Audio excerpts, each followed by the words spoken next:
owning Cyprus, for those of you who don't know, is on the other part of Europe, opposite the UK, and we don't plan to leave the EU, at least not for the time being.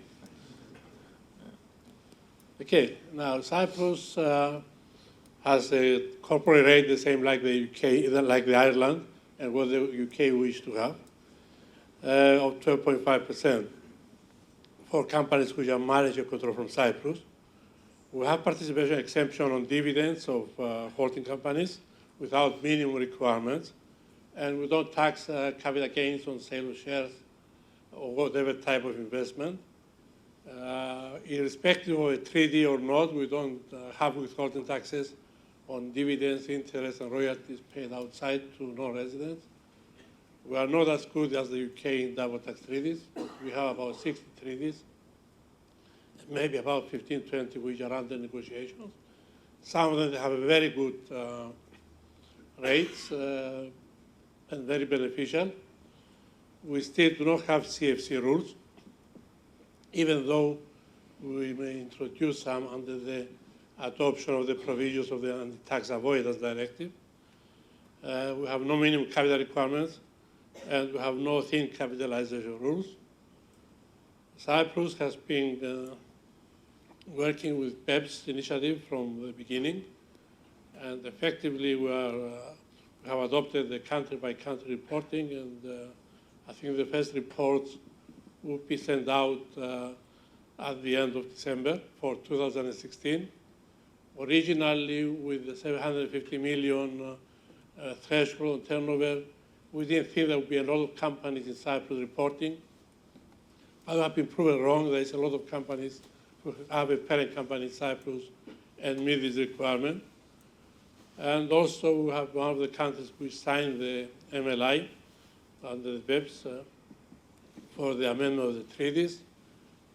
We expect to be published officially in January. So depending on the response from other countries, we should expect the effect of the MLI as from 2019. I think it's the earliest time. It's the earliest of the time. Now this, looking at the BEPS and looking at the various initiatives or actions actually already implemented or expected to become over the next 2 years. Cyprus has introduced a few years back this notional interest deduction, which effectively gives you a deduction of income which is generated out of funds, contributed as equity, 80%. So effectively, it gives you a 20% taxable income, which is taxed at an effective rate of 2.5%. And the same applies to the IP box regime. We have already amended the legislation within the BEPS and the EU rules. So at the moment, you can have a Cyprus company owning, developing the IP and generating royalty income. If it's from EU countries, you have the EU Interest and Royalties Directive, where you get minimum, you have zero withholding tax, or many of the treaties provide for a zero withholding tax. You need the substance, you need to develop it internally, or maybe by subcontracting to third parties, but not related parties. And Cyprus has a lot of university graduates which are educated in the UK, in Europe, in the US, where you can utilize those people to develop intangibles. And we see companies which are creating these structures to work it out. So effectively, you are going to have a maximum of 2.5% tax and no withholding tax out to the country where is the investor. We have, in order to encourage these requirements, for having more substance in Cyprus, for having companies actually physically locating people, we have introduced incentives for highly paid individuals who are relocated to Cyprus to manage and support this development of the new companies. So effectively, we are giving 50% exemption from the salaried income. So on a salary of about 150,000 euro, you pay an effective tax rate of about 11%. And also we have recently changed our tax residency rules. So somebody can become a tax resident of Cyprus, provided he spends 60 days or more in any calendar year, and he has a house or rents or owns a house, and he's employed by a Cypriot company. Of course, this is on the understanding that he's not a resident in another jurisdiction. This can be found quite encouraging for companies, for people who are not meeting the residency test of various jurisdictions because they don't spend enough time in those jurisdictions.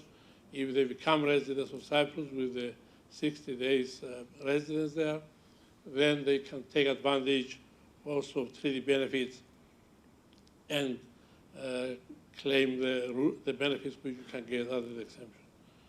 And also for these individuals which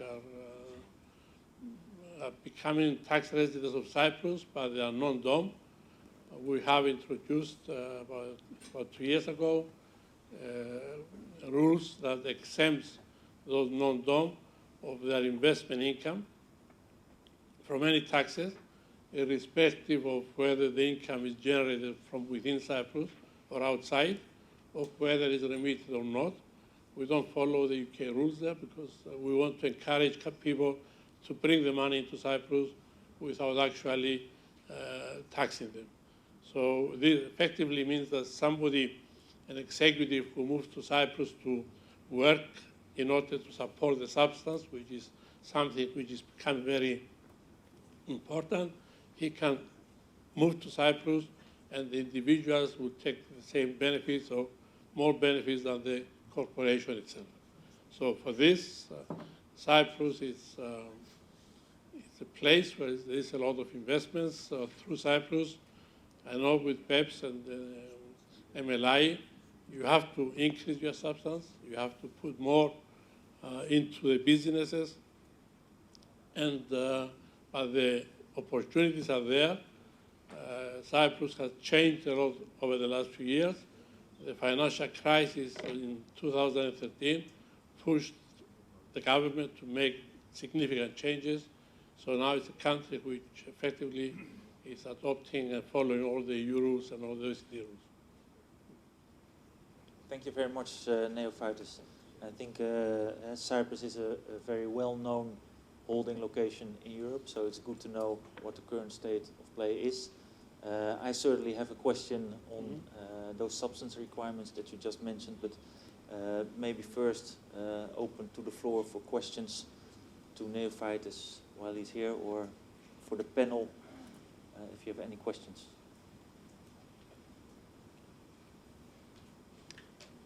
Go ahead. Cyprus was obviously one of the very early adopters of the Common Reporting Standard. I just wonder, have you seen any negative effect on the use by international organisations of Cyprus financial institutions caused by that? Well, as part of the financial crisis in 2013, the Cypriot banks have to improve their KYC for their clients.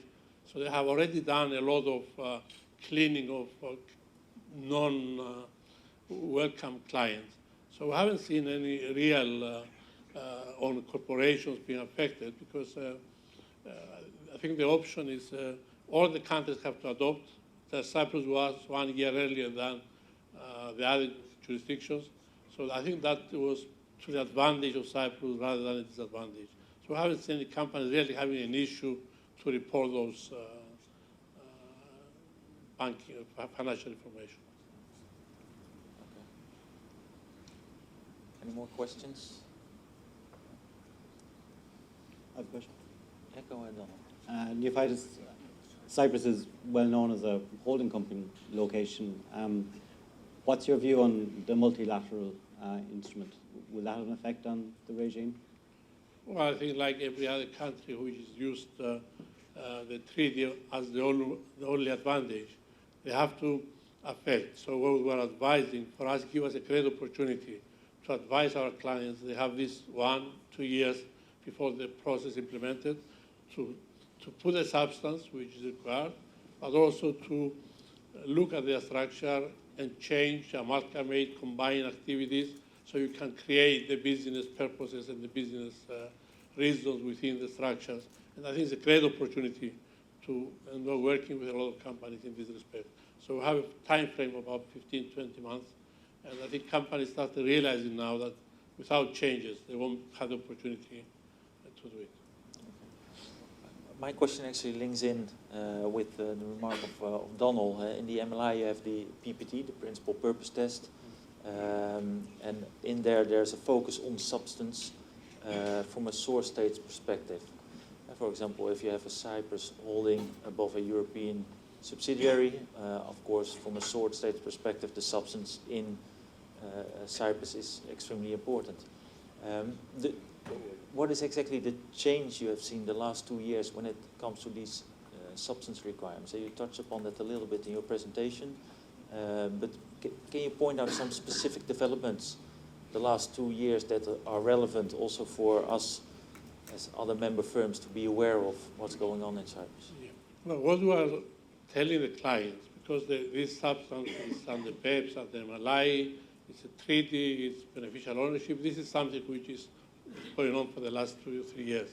A lot of companies are moving decision makers to Cyprus. They're setting up offices in Cyprus, and they're not just taking accountants, they're moving top management into Cyprus to effectively manage those companies.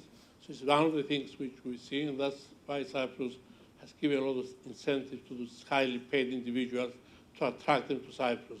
Because if you are trying to persuade a multinational to move people in Cyprus, if he's going to end up with more taxation than he will not look at it very favorably. So this incentive, give the incentive to the high executives, to top executives to move to Cyprus. So that's the one thing which we have seen, and that's why if you are in Limassol, I think the office rent and accommodation rents have increased quite a lot because there's a lot of people actually relocating to Cyprus the last couple of years.